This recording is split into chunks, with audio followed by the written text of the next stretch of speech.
yung cancer? Dato adlaw po, dato Dato adlaw. adlaw.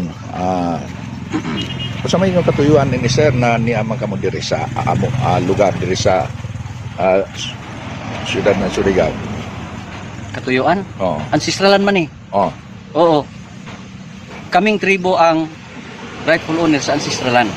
Kay mauni ang atong Federal Tribal Government of the Philippines Indigenous Peoples Embassy sa Custom and Tradition. So bali ang nakuan ini mga mulupyo din sa ato sa Surigao del Norte, Surigao City. Bali nahimo ray noon ini sila ng mga squatters o ano ba? Dili squatter. Aw naman. Dili squatter. Kaya na nagiyanan ini mang kuan mang kaha. Bali ini ancestral Ancestralan. para Para ma-address ang ang atong kaangayan, kalinaw ug kaluwasan sa ancestralan. Kay wala pang Republic of the Philippines, ang mga dato bain na ang decision maker sa ancestralan para sa kalinaw ug kaangayan. So bali jo katagasunod na batas ini.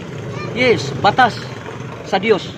Republic Act 8371, April Law of 1997, Divine Customary Law, since time immemorial, na anbirta sa management sa Federal Tribal Government of the Philippines para ma-address ang atong kaluwasan material and spiritual. So Gobyerno sa tribo. So gay na sir, nakugang ang mga tao, labi na ito na mga negosyante, sana na may nahitabo dito